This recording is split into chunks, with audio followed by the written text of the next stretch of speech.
Fabrizio Romano and Florian Plettenberg have given two huge transfer updates with regards to Arsenal. Arsenal are now linked with a winger from the Bundesliga who's valued at 70 million euros from Frankfurt. Florian Plettenberg, when it comes to Bundesliga news, is probably the best out there. Fabrizio Romano has given an update with two young twins, the Quintero twins, who will be joining Arsenal from 2027. And this is exactly what Andrea was brought in to do, to shape the future of Arsenal Football Club.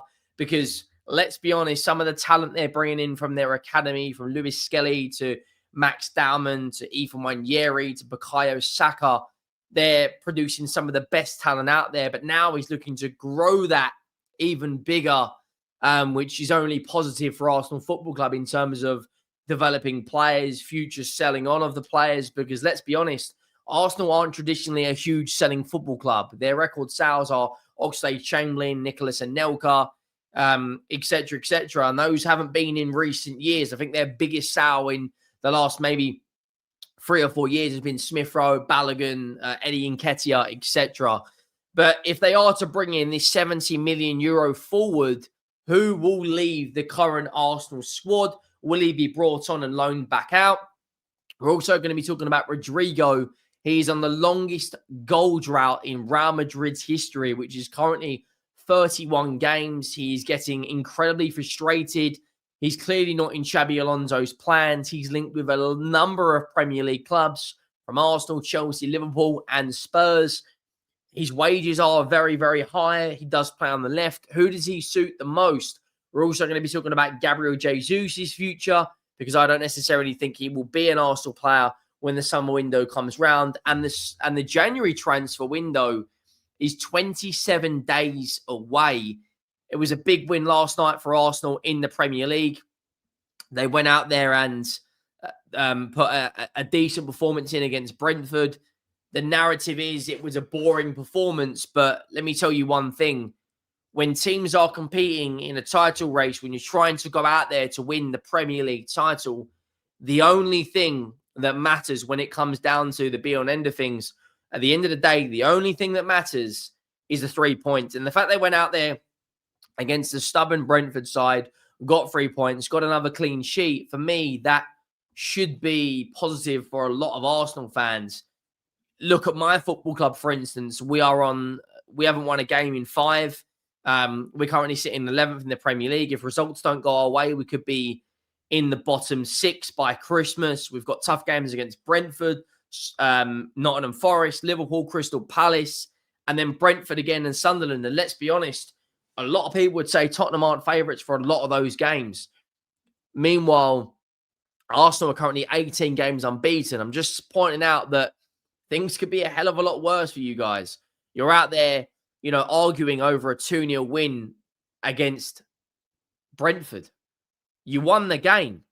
I don't get why fans are out there at each other's throats, but it is what it is.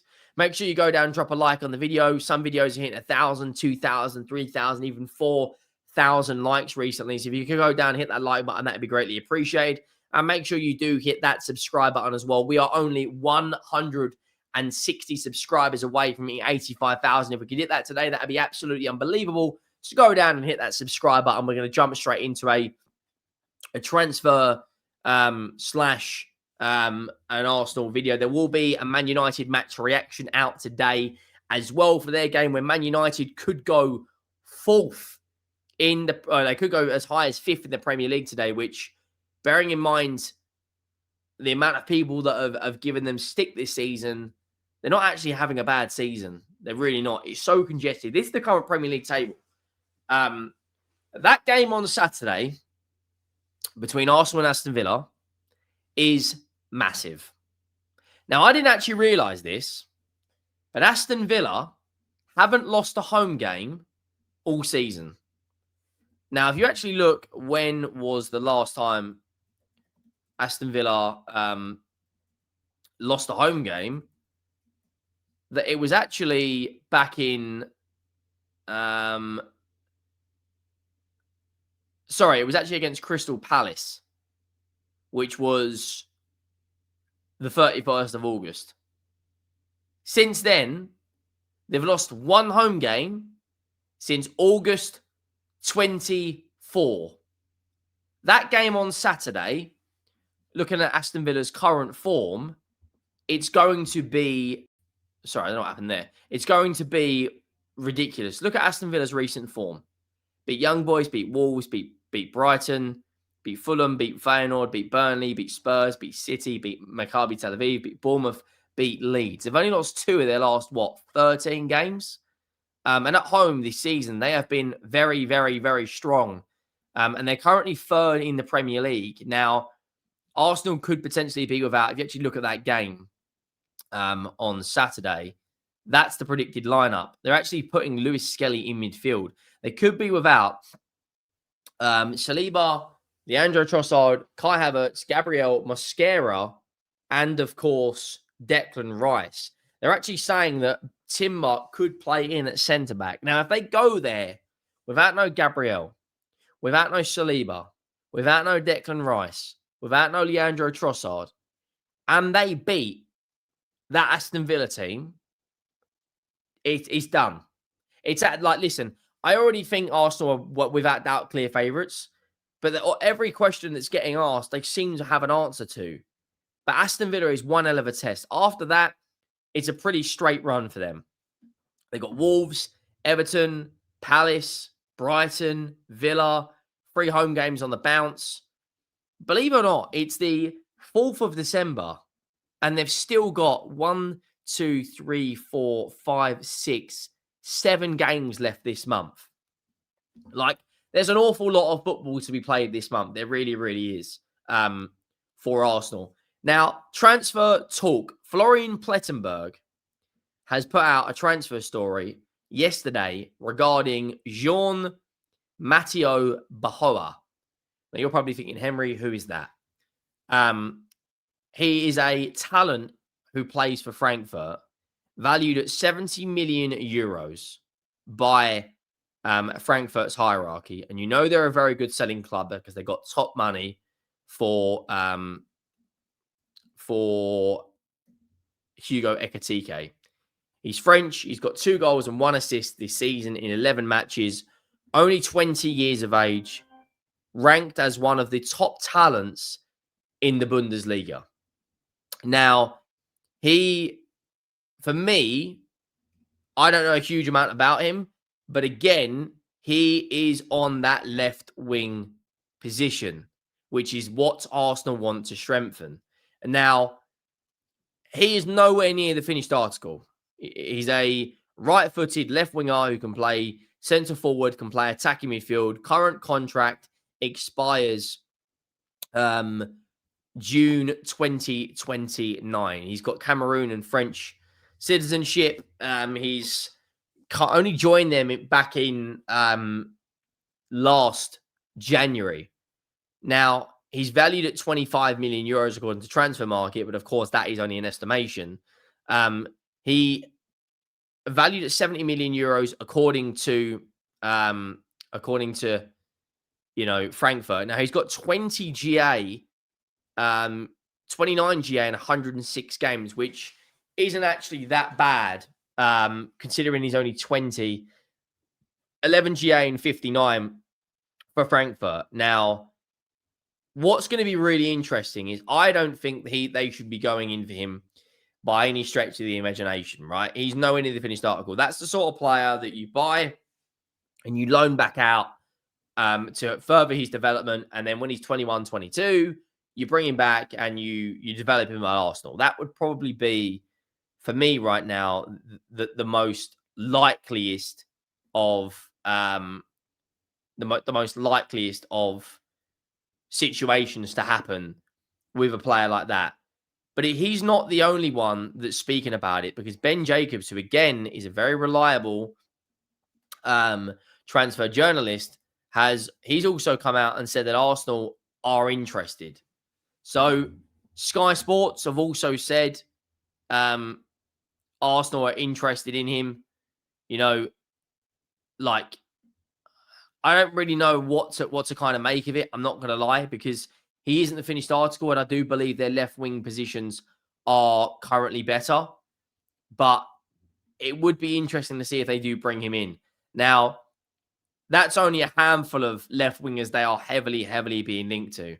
Another player that, according to Sport Bild, who's a very good German transfer news account, has also said that Real Madrid, Arsenal, and Manchester United have been scouting Frankfurt left back Nathaniel Brown for months. His exit in 2026 is practically sealed as Frankfurt are looking to cash in on a 22-year-old who has made his senior Germany debut this year. Now, again, that would be a replacement for me if someone like Lewis Skelly were to leave, because Tuchel has already called him out and said, look, if you want to go out and, if you want to go and start in this England squad, you need more game time. It's as simple as that. They need more game time. Now, for me, I'm not going to lie to you guys. I do believe that there are better options currently at Arsenal. I don't know too much about this guy. He's, been at Frankfurt for a little while now. He's, if I actually bring up his current transfer market page, he's a German international, 3 GA in 12, which is actually very good for a fullback, a very attacking fullback, fairly good defensively. But again, what ticks a lot of the boxes is he's very versatile. Now, look at the amount of interested clubs on the right-hand side for this guy. Arsenal, Bayern Munich, Man City, Man United, Barcelona, Real Madrid. Like, there's a lot of clubs that are interested in this guy. He's got US and German citizenship. Being at Frankfurt again, it's the same sort of time. Contract expires 2030. They are looking to cash in, and he's valued at around 50 million euros. If you actually look at stats by club as well, he's got 14 GA in 51 games for Frankfurt, which is an unbelievable return for a left back / central midfielder. But again, someone has to leave. I believe personally Gabriel Jesus will be leaving in the summer, and I don't necessarily think that I think one of the Premier League teams will come in for him. But then you've also got, I think, Leandro Trossard or Martinelli. One of those has to leave. Now, this is the most interesting part of the video, and I am leaving it till last.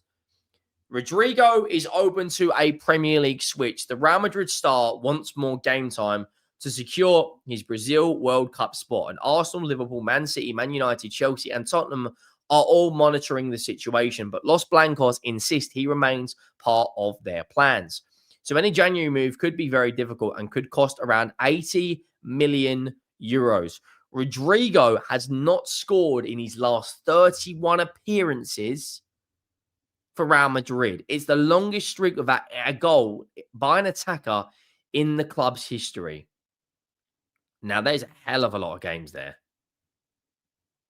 I personally feel this is the guy that any Premier League club who has aspirations to win major honours, they should sign. Chelsea, Liverpool, Arsenal. He is the real deal in my opinion. Now, 31 games without a goal is a very, very long goal drought. But context isn't being applied here. He is not wanted by Real Madrid. He is not happy at Real Madrid. Now, when you're not happy in an environment, you lose interest. That's just what happens. You lose interest, and all of a sudden, you become a scapegoat. Happened with Markus Rashford at Manchester United. Look at him at Barcelona. Different player. Now, again, one footballer put out saying, no attacking Real Madrid this year has gone a longer goal drought than Rodrygo. Tough time for the Brazilian who failed to find the net in the last 30 games dating back to March 2025. Now, what's really interesting is he was dropped massively on his head in the Club World Cup by Xabi Alonso. I personally believe he will be leaving Real Madrid in the summer, but there's a chance he could leave in January. And if he does leave in January, another source has come out and said Real Madrid will consider offers for the Brazilian attacker. He has lost his untransferable status at Real Madrid. Now, this is a guy who, for years, was a huge threat at Real Madrid, who played on the right, still only 23 years of age, 13 games in La Liga, 0 goals, 3 games in the Champions League, 0 goals. But I still believe there's a player in there. I still believe that. 68 goals and 53 assists in 280 games. It's not a bad return by any stretch of the imagination. Look at his trophy. Just check his trophy cabinet. 3 league titles, 2 Champions Leagues, 2 UEFA Super Cups, a FIFA International Cup, and a FIFA Club World Cup winner. This is one of the best players out there, but just on a terrible run of form. Now, a lot of Premier League clubs could quite easily cash in on this guy and go, do you know what? There's 60 million quid. We'll take him off your hands. Rodrygo is officially asked to leave Real Madrid, according to this source, which is Defensa Central. And it goes on to say, get rid of that. Rodrygo is officially asked to leave Real Madrid. The Brazilian winger recognizes a January departure is improbable, but remains hopeful of securing a move in the summer. The Brazilian hasn't scored in 30 matches. It's the longest streak without any goal by an attacker in the club's history. Surely Real Madrid at this point do a cut deal. They have to. Like, for me, I personally believe he will be leaving, and anyone who wants to cash in on this guy, you're going to get one another player. Let me know your thoughts down below. Make sure you drop a like. Let me know your thoughts. Like I said, we will be back later for the Man United reaction, and I'll see you next time. I'm out.